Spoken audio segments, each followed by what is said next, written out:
Budget আজকে এসছে, এটা আমি এই জন্যই বললাম, দেখলেন যে বাজেটেও স্বাস্থ্য এবং শিক্ষার দিকে কোনো নজর দেওয়া হয়নি। যেহেতু দিল্লিতে নির্বাচন এবং আমরা সবাই জানি স্যালারিড ইনকাম দিল্লিতে মধ্যবিত্ত অংশ, উচ্চ মধ্যবিত্ত অংশ আছে, আর বিহার ইলেকশন হবে, সুতরাং এইটা ভারত সরকারের বাজেট না হয়ে বিহারের বাজেট। ওই হিন্দিতে একটা কথা বলে কাহি পে নিগাহে কাহি পে ইশারা, তো এই জন্য হচ্ছে দিল্লিতে হচ্ছে ভোটে ইশারা করলেন এবং নিগাহটা হচ্ছে বিহার ইলেকশনের দিকে তাকিয়ে, যার ফলে পূর্বোত্তর ভারত, পশ্চিমবঙ্গ, বিস্তীর্ণ বিভিন্ন রাজ্য টোটালি ইগনোর হয়েছে। বাজেটে মধ্যবিত্তরা কতটা ছাড় পেলেন? আয়করে বেনজির ছাড় দিয়েছেন কেন্দ্রীয় অর্থমন্ত্রী। বার্ষিক 12,75,000 পর্যন্ত আয় কর শূন্য। চাকুরিজীবী করদাতাদের জন্য এক ঢালাও ঘোষণা করেছেন অর্থমন্ত্রী নির্মলা সীতারামন।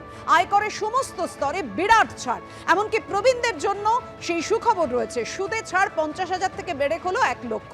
আর বাড়ি ভাড়ায় টিডিএস কাটার সীমা 2,40,000 থেকে বেড়ে 6 লক্ষ। স্বাস্থ্যক্ষেত্রেও কতটা স্বস্তি মিলেছে? ক্যান্সার সহ 36টি জীবনদায়ী ওষুধে পুরোপুরি শুল্ক প্রত্যাহার করা হলো।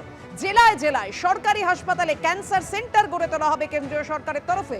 যন্ত্রাংশের শুল্কে ছাড়, দাম কমেছে এলসিডি, এলইডি টিভি, মোবাইল ফোনের। 12 লক্ষ থেকে 25 লক্ষ পর্যন্ত করদাতাদের কতটা সুরাহা মিলল রেখেছি আপনাদের সামনে এক নজরে। কি কর কতটা ছিল, কর কতটা হলো এবং পকেটে কত টাকা থাকছে।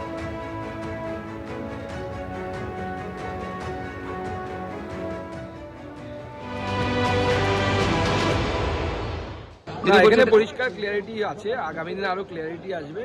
12 লাখ টাকা পর্যন্ত যাদের রোজগার তাদের জিরো ট্যাক্স, 12 লাখের উপরে যদি আপনার ট্যাক্স হয়, 14 লাখের উপরে 14 লাখ যদি আপনার ইনকাম হয়, তাহলে পরে আপনি ট্যাক্সে পড়বেন, তখন আপনার উপরে স্ল্যাব লাগু হবে। কিন্তু 12 লাখের মধ্যে যদি আপনার ইনকাম হয়, অর্থাৎ যারা মধ্যবিত্ত, নিম্ন মধ্যবিত্ত, তাদেরকে কোনো ট্যাক্স দিতে হবে না। কিন্তু 14 লাখ বা 16 লাখ যদি আপনার ইনকাম হয়, তখন আপনি পুরো স্ল্যাবের মধ্যে পড়বেন। সেক্ষেত্রে অনেক আপনারা জানেন অনেক কমানো হয়েছে। 0 থেকে 4 লাখ আপনার কোনো ট্যাক্স দিতে হবে না, 4 থেকে 8 লাখ 5% দিতে হবে, এবং সো অন। আমি সবটা বলছি না, 8 থেকে 12, 10 এবং ছোট ছোট ছোট ছোট টুকরো করা হয়েছে। অর্থাৎ যত কম রোজগার হবে, অর্থাৎ মিডল ক্লাসের দিকে যারা থাকবে, তাদেরকে আরো তত বেশি রিলিফ পাবে। Income of 12 lakhs will not pay taxes. But remember, friends, inflation is raging. Nothing in the budget to control inflation.